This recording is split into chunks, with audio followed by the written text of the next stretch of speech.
Nah, saya akan membahas tentang penjualan angsuran. Di sini kalau kita lihat, kemarin kan sudah saya share PPT-nya.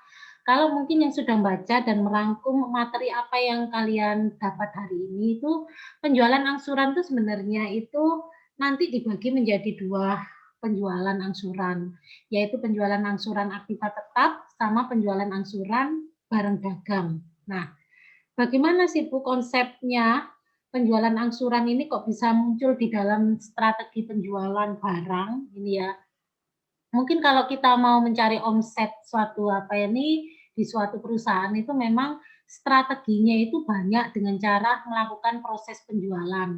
Nah, tujuan daripada penjualan angsuran ini sebenarnya adalah mempermudah customer untuk proses pembayaran. Apalagi kalau kalian pernah menjumpai jual beli barang yang harganya itu mahal sekali nominalnya, sehingga kalau belinya tunai, apalagi kalau di masa pandemi seperti ini kan nggak mungkin kita bisa beli barang yang misalnya contoh ya tanah dengan harga paling murah aja 50 juta ya itu tanah kaflingan itu kalau kita bayar tunai kan agak berat juga kalau di masa pandemi seperti ini. Tapi kalau barangnya itu harganya cuma 100.000, mungkin penjualan reguler tetap nggak masalah. Nah, yang kalian pelajari kemarin ini perlu kita pisahkan ya. Yang kalian pelajari di akuntansi dagang yang ada term dulu itu sebenarnya masuk dalam ruang lingkupnya penjualan reguler. Beda dengan penjualan angsuran. Karena angsuran ini nilai nominalnya mahal dan biasanya disertai dengan ciri-ciri harus ada DP kalau menjual angsuran, maka memang konsep akuntansinya atau pembukaannya itu berbeda dengan penjualan reguler. Nah, di sini materi pembahasan yang nanti akan kalian dapat, saya akan jelaskan penjualan angsuran aktiva tetap dulu, baru minggu depannya kita akan membahas barang dagang. Terus baru bagaimana proses penyajian laporan keuangan di dalam proses penjualan angsuran ini, apakah sama enggak dengan penjualan yang seperti laba rugi yang kita pelajari kemarin?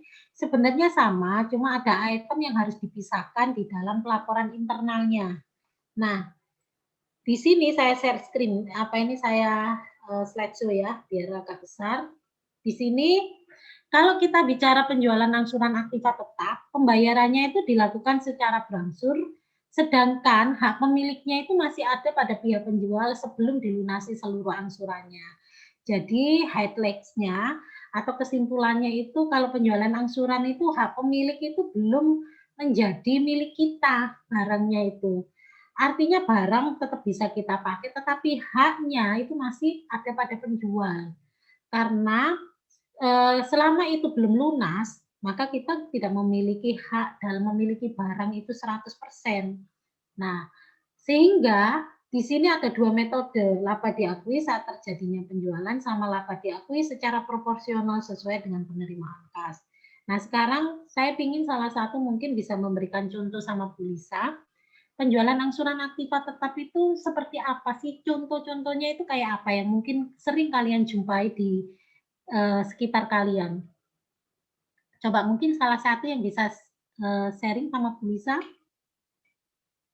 Pencicilan motor, Bu. Pencicilan motor. Oke.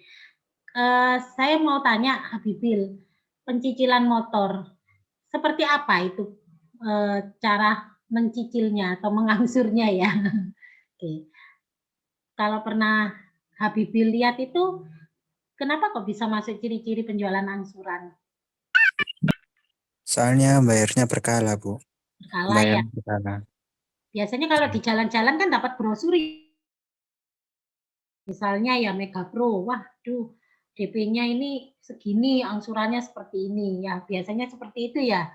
Terus ada tabel angsuran per bulan itu bayarnya harus seperti ini. Oke, boleh? Benar? Yang lainnya mungkin ada yang punya pengalaman melakukan penjualan angsuran yang berhubungan dengan pihak leasing? Mungkin Mufa atau Arum? Silakan, selain Habibil, mungkin ada yang bisa memberikan contoh sama Bu Lisa? Anissa? Angka ikut semua ya? Kayaknya sama semua dengan Habibil. Oke. Baik, ini saya berikan contoh selain sepeda motor ya, penjualan angsuran sepeda motor, benar apa yang dikatakan Habibil itu yang paling gampang dijumpai. Ketika kalian di jalan-jalan tuh mesti kalau kalian di jalan tuh mesti dikasih brosur. Terus tidak hanya ini ya, tidak hanya sepeda motor, kadang itu ada juga kalian ditawari brosur itu yang penjualan angsuran itu sifatnya kayak HP. Nah, itu beda lagi. Kalau HP itu nanti ruang lingkupnya masuk penjualan angsuran bareng dagang ya, karena kan jumlah proporsi angsurannya itu berbeda dengan yang aktiva tetap. Nah, aktiva tetap itu contoh yang selain disebutkan Habibil itu ada lagi penjualan angsuran tanah. Terus ada yang pernah ini yang nyecer rumah KPR? Laila ya, pernah ini. Nah, itu mungkin ada yang jadi marketingnya di perumahan, itu sekarang lagi prospek loh, mungkin yang jual tanah kaflingan ini ya. Kan orang sekarang lebih seneng beli tanah daripada rumah. Karena kan kalau rumah itu harus merawat, bayar PBB, terus belum lagi nanti kalau perumahan itu juga pengembangnya ya kalau jujur ya. Kalau tanah itu lebih enak, nanti berapa tahun lagi naik dibangun rumah kan kita lebih untung. Terus kalau bangun sendiri itu biasanya lebih kokoh lah bangunannya kalau dapat tukang yang bagus ya. Nah, itu contoh selain itu. Terus ada lagi selain sepeda motor apa? Mobil. Nah, biasanya kadang kalau kalian ketahui itu penjualan angsuran itu juga ada yang ditangani oleh pihak leasing. Sehingga itu mempermudah ketika kalian menghitung angsurannya itu mungkin sudah menggunakan sistem ya, tidak dihitung manual. Cuma kan karena kalian perlu mengetahui sejarah penghitungan angsuran itu kayak apa sih manualnya, walaupun sekarang kan sudah menggunakan komputerisasi sehingga hitung angsurannya nggak ribet. Nah, ini perbedaannya. Kalau laba diakui pada saat penjualan, perlu kita garis bawah ini laba diakui seluruhnya. Jadi sudah bisa diakui pada saat kita sudah menerima untung. Terus periode berikutnya tidak ada pengakuan laba. Jadi ini di pengakuannya itu adalah satu periode saja berjalan. Sehingga periode berikutnya ya laba yang periode yang akan datang ya akan datang. Terus yang berikutnya ini setiap periode diterima pokok angsuran itu memang disesuaikan dengan jumlah angsuran yang kita terima. Terus di laba diakui pada saat penjualan ini kita mengakui pendapatan bunga. Tapi beda kalau laba diakui proporsional dengan kas diterima ini, maka laba yang belum diakui seluruhnya itu maka dianggap sebagai istilah laba kotor yang belum direalisasi. Sehingga pada akhir tahun kalau memang kita sudah mendapat uang dari laba yang sebenarnya, maka itu berubah menjadi LKD. LKBD itu dihitung dengan cara jumlah laba di tahun yang bersama. Kalau yang metode kedua ini. Terus berikutnya ini akhir periode diakui laba terrealisir sebesar presentasi laba kotor dikalikan kas yang diterima. Nah, kalau gampangannya di dalam istilah akuntansi itu kalau nomor 1 itu menggunakan istilah accrual basis. Tapi kalau yang nomor 2 menggunakan istilah cash basis begitu. Kalau kita lihat itu cash basis memang agak sedikit sulit dalam penerapannya karena apa? Segala sesuatu yang belum diakui sebagai kas itu belum bisa diakui sebagai laba begitu. Itu yang nomor 2. Sehingga presentasi laba kotor itu diperoleh dari jumlah laba dibagi dengan harga jual dikalikan 100%, itu mencari presentasinya. Nah, dari sini mungkin ada yang ditanyakan sebelum saya membahas akuntansinya. Tidak ada ya, saya lanjut. Nah, ini yang menjadi pokok utama pemilikan kembali aset tetap. Nah, apabila konsumen gagal melunasi hutang-hutangnya, maka seluruh rekening real yang berhubungan dengan piutang angsuran dibatalkan dan aset tetap yang dijual belikan dinilai sebesar nilai pasar pada waktu itu. Jadi, kalau dia gagal dalam melunasi hutangnya sesuai dengan ketentuan yang dalam perjanjian, maka pihak leasing ataupun pihak penjual itu boleh menarik barang. Makanya itu tadi, hak pemilik dari hak pemilik untuk memiliki barang itu tadi, kita belum memiliki hak, ya tetap berada di hak penjual selama itu diangsur. Makanya kan ketika kita nanti gagal melunasi utang, ya ditarik. barangnya. Ya nggak ada salah kalau seperti itu kan. Cuma kadang-kadang itu dalam proses realnya itu kadang itu eh, pihak debt collector itu nggak manusiawi ya. Kadang itu kalau kita tahu kondisi kesusahan itu dia nggak mau tahu ya di tengah jalan aja kalau ada sepeda aja yang biasanya yang sering kita jumpai itu langsung diambil begitu loh tanpa harus menjelaskan apapun kalau sudah tahu nunggak banyak yang namanya berurusan dengan debt collector itu bahaya.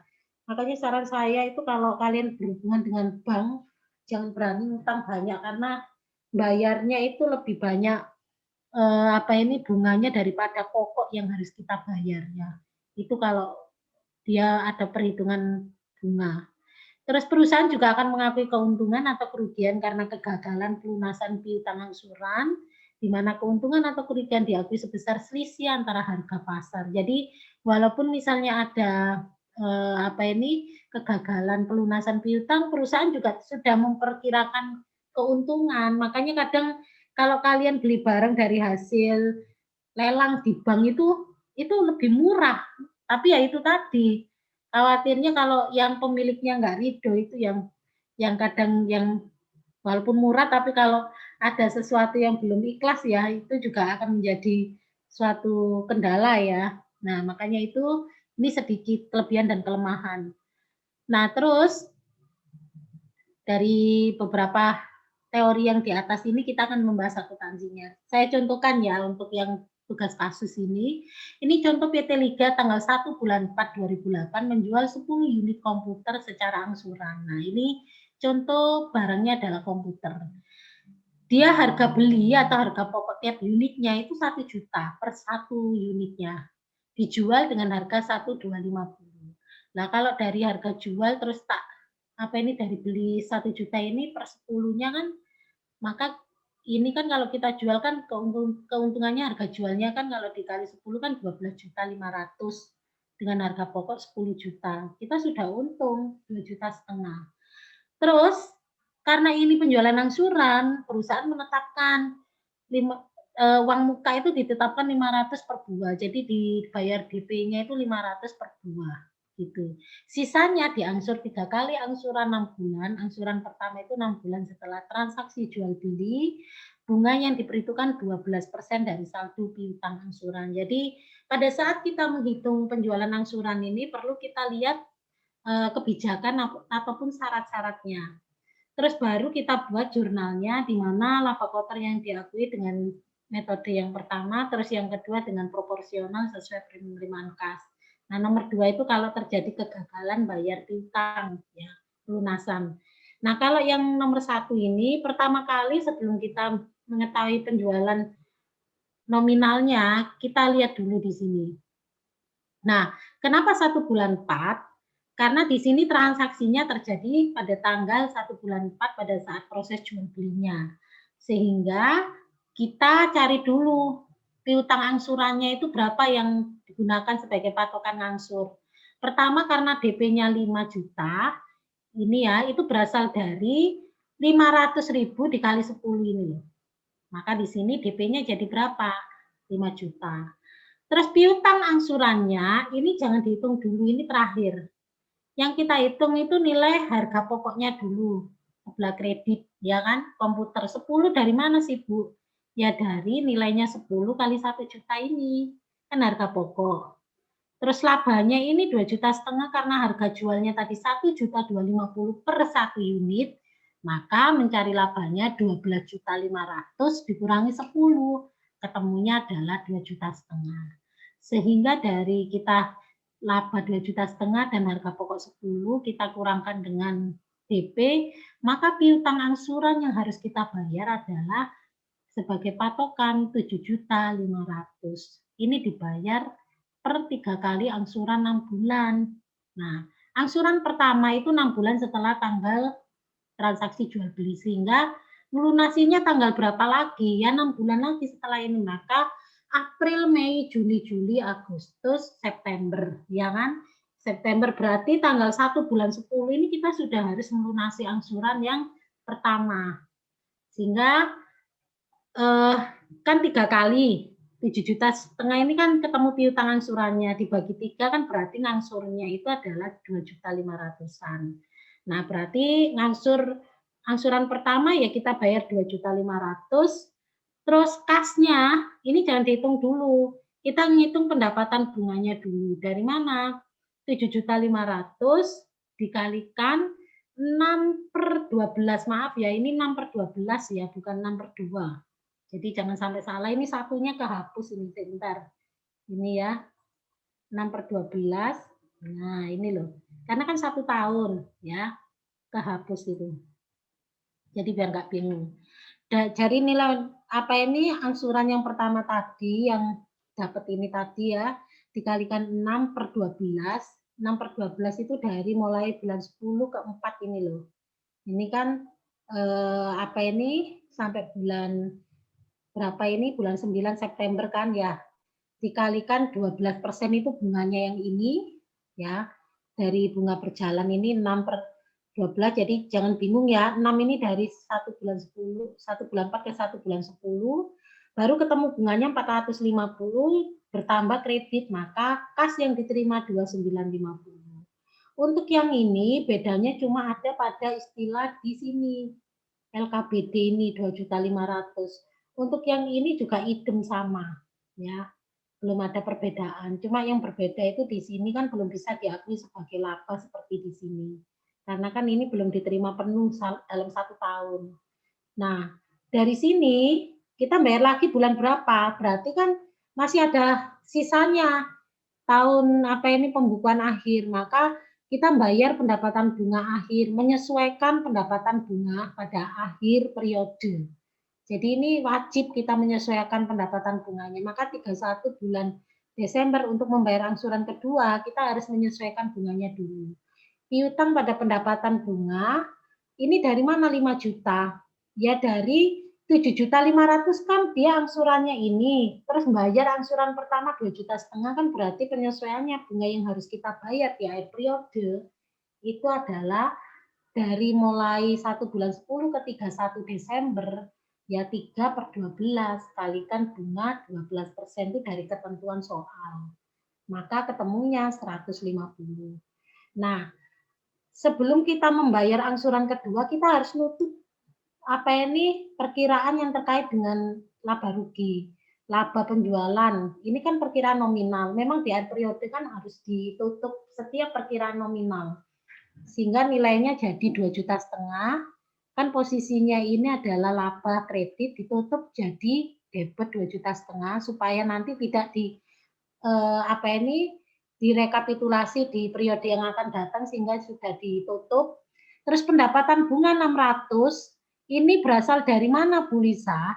Dari nilainya pendapatan bunga kredit 450 1 bulan 10 ini ditambah dengan yang pendapatan bunga 150 ini. Sehingga ketemunya 600. Kenapa ditaruh di debit? Ini membalik supaya akunnya apa ini ketemu 0 gitu loh. Terus berarti rugi labanya 3.100.000. Nah, kenapa ini 1 bulan 1 ini pendapatan bunga pada piutang bunga? Perlu saya jelaskan begini ya. Setiap kita mau melakukan aktivitas penjualan yang berulang angsuran, ketika ini terkait dengan perkiraan akun neraca, maka di sini harus dibuat jurnal balik ya. Bedanya dengan yang ini apa? Kali ini jurnal penutup. Kalau penutup itu tujuannya adalah menolkan semua perkiraan yang terkait laba rugi. Beda kalau jurnal balik loh ya. Kalau jurnal balik itu adalah menyederhanakan perkiraan akun penyesuaian yang tanggal 31 Desember ini dibalik lagi supaya dapat akun neracanya. Karena ini kan ada akun neraca yaitu piutang bunga dan pendapatan bunga ini kan masih kaitannya neraca. Sehingga kan ini harus dibalik lagi supaya bisa kita gunakan untuk yang periode yang akan datang. Kita lihat di sini loh. Kan masih kita akunkan 150 ini. Nah, ini saya bahas nanti ya sebentar. Saya selesaikan sampai sini. Nah, kan supaya nanti akun yang 150 masih kita apa ini akunkan di sini, maka di sini kan kita mulai lagi ngangsur yang periode yang kedua ini. Sehingga 1 bulan 4 lagi, kas. Ini jangan dihitung dulu, kita ngitung piutang angsurannya. Kan bayarnya 3 kali, 2,5 juta lagi. Terus pendapatan bunga kan sudah dibayar angsuran pertama, berarti kan bayarnya tinggal 5 juta kali 6/12 kali 12%, jadi bunganya ketemu 300, terus kas yang kita terima adalah 2.800.000 di perusahaan ya. Baru kita bayar lagi, kan 6 bulan, ini dilihat ketentuannya, harus dilihat ketentuannya 6 bulan lagi setelah tanggal transaksi. Maka ini harus bayar bulan berapa lagi? Yang bayar 1 bulan 10, 2009. Kas, jangan dihitung dulu sebelum menghitung piutang angsuran. Ini kan angsuran ketiga, kan 2.500.000 lagi. Berarti karena kita sudah bayar 2 kali tadi 5 juta, maka sisanya tinggal berapa? Ya 7,5 juta dikurangi 5 juta kan berarti perhitungan nominalnya tinggal 2.500.000 di sini, dikalikan 6/12, terus dikalikan 12%. Sebentar ya, maaf ya, saya sebentar, dulu. Oke. Ada telepon. 2.500.000 ini dikali 6/12 kali 12% sama dengan 150, maka bunga di angsuran yang ketiga ini jadi 150. Sehingga nanti kas yang harus dibayar adalah 2.650. Nah, beda dengan yang ini tadi ya. Nah, kalau yang ini tuh sebenarnya ininya tetap penyesuaiannya, cuma kan karena ini kan akhir periode sehingga harus menyesuaikan LKBD pada LKD supaya mengakui labanya. Kan beda dengan yang ini kan karena ini sudah bisa diakui laba, kalau ini yang cash basis sehingga harus direalisasikan dulu. Caranya ini kan keuntungan laba dibagi dengan nilai yang dengan harga jual, ya ini laba dibagi harga jual kali penerimaan angsuran yang bersangkutan, kan masih 7,5 juta penerimaannya, sama dengan 1.500.000 ditaruh di sini. Terus kita juga buat jurnal penutup sama, karena ini yang diambil adalah laba LKD bukan LKBD yang kita tutup, tapi LKD ini kan sudah jadi laba sebenarnya. Terus pendapatan bunga juga idem cara ngitungnya seperti tadi, laba ruginya jadi ketemu 2.100.000. Itu bedanya kalau metode ini. Terus untuk jurnal baliknya juga sama untuk mengetahui akun neraca, sehingga di sini pendapatan bunganya debit, kreditnya piutang bunga. Nah, untuk yang di sini juga sama, idem ya, nggak ada bedanya.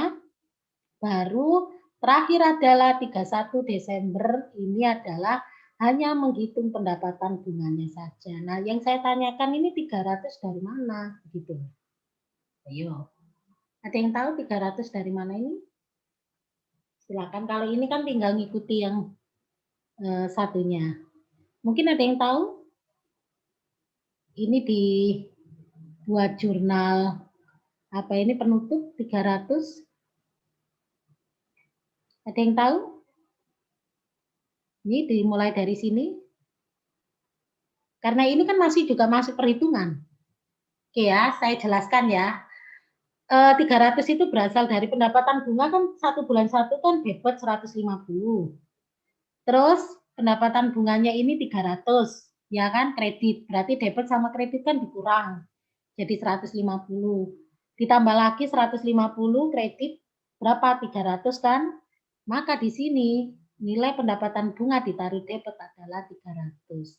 Makanya tanggal 1 bulan 10 itu juga kita perhitungkan nilainya. Kalau jurnal penutup itu enggak terakumulasi nilainya, itu bedanya. Jadi kalau kalian ditanya apa sih bedanya jurnal balik sama jurnal penutup? Sebenarnya kalau jurnal penutup itu juga termasuk jurnal balik, tetapi penggunaannya yang harus kita pahami. Tuh. Ya. Terus untuk yang ini juga idem. Lalu terus yang ini kalau ada penarikan, bentar Mama lagi online. Ini. Bentar ya. Mama. Mama lagi online ini. Sebentar Mama. Oke ya. Iya, sebentar. Nah, ini saya lanjutkan ini ya. laba diakui saat terjadinya penjualan itu baru komputernya ini kalau misalnya terjadi penarikan kita akui sesuai dengan yang kita tarik tadi. Terus nah ini ditariknya mulai bulan berapa. Nah, kita lihat di sini ketentuannya ya. Di sini kan ada 4.900.000 ya. Bentar ya, saya tak ambil tempat duduk ya. Sebentar. Tempat tidur.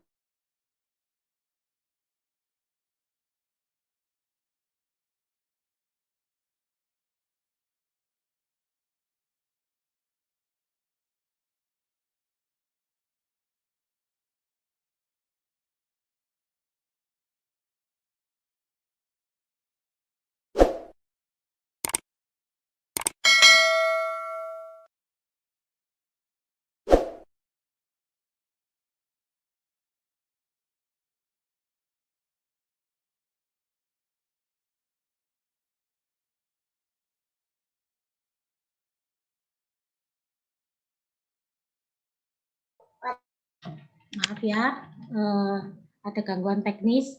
Jadi saya lanjut. Kalau misalnya kasusnya ini bila tanggal 1 bulan 4 tim pembeli menyatakan tidak mampu membayar utangnya dan komputer ditarik kembali dan dijual laku 4.900.000, maka kita nilai kembali nilainya. Maka di sini misalnya kalau ada perhitungan seperti itu ya.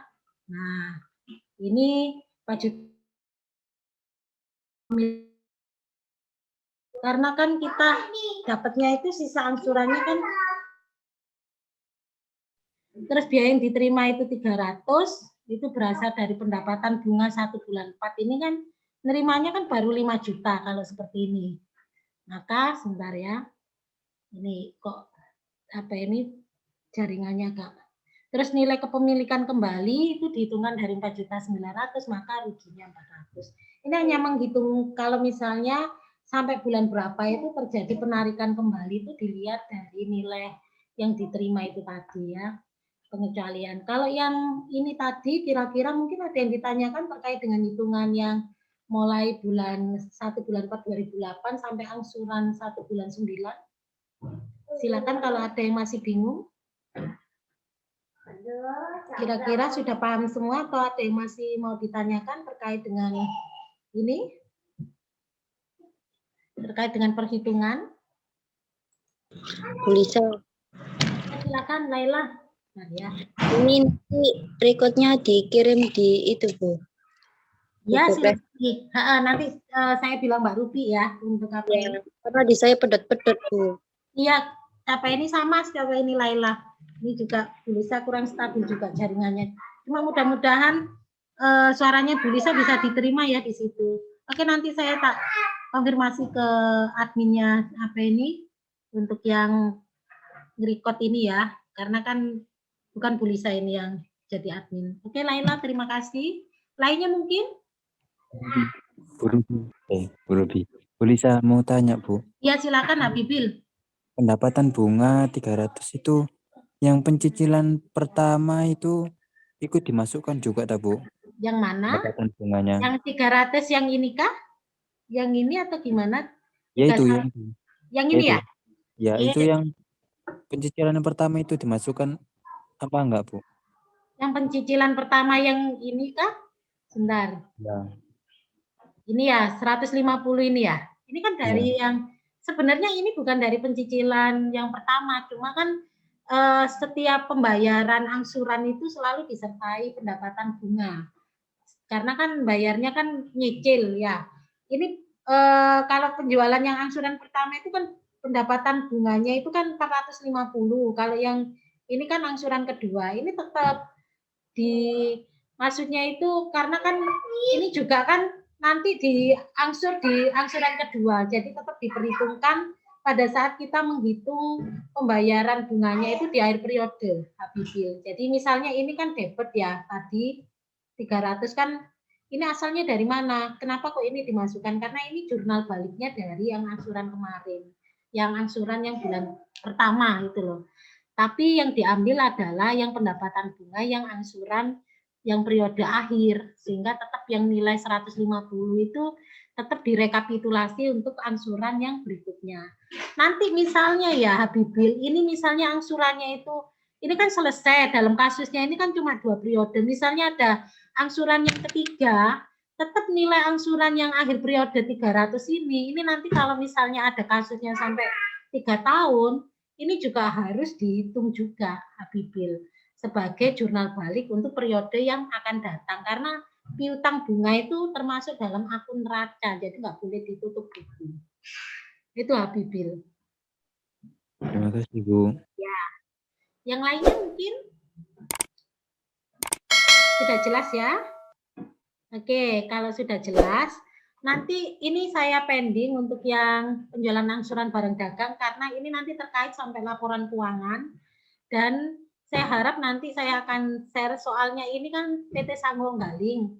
Jadi biar kalian nggak lupa nanti ini bisa kalian kerjakan, bisa ditulis tangan, bisa diketik. Caranya sama dengan yang Bu Lisa jelaskan. Kalau kemarin kan tugasnya hanya merangkum. Saya khawatir kalau saya suruh ngerjakan ini kan belum bisa jelaskan, nanti bingung ini kok bisa ketemu ini ya.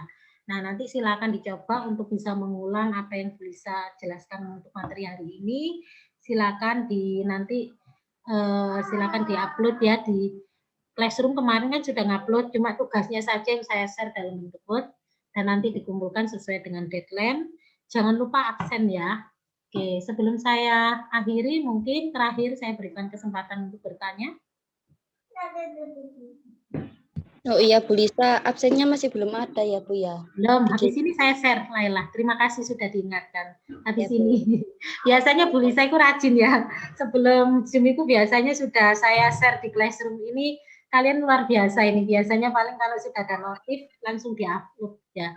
Keren semuanya ini. Baik ya semuanya, semoga nanti ini bisa kalian pahami dan latihannya silakan dicoba untuk mengulang apa yang Bu Lisa jelaskan. Cuma mungkin dalam prakteknya nanti kalau kalian berhadapan dengan penjualan angsuran, itu mungkin nanti kalian akan dihadapkan tidak hanya manual, tapi ada yang sudah pakai sistem. Tenang aja kok. Tapi kan teorinya yang perlu kita pahami. Kenapa kok harus dihitung bunganya seperti ini, terus ditutup lagi, itu yang harus dipahami. Oke ya, kalau memang tidak ada yang ditanyakan lagi, silakan di-upload. Habis ini saya share di Classroom. Terima kasih semuanya sudah join di perkuliahan Bu Lisa. Untuk perkuliahan hari ini saya akhiri sampai di sini ya. Terima kasih ya semuanya dan saya close dan pamit undur diri. Selamat malam. Assalamualaikum warahmatullahi wabarakatuh. Waalaikumsalam warahmatullahi wabarakatuh. Terima kasih, Bu. Iya.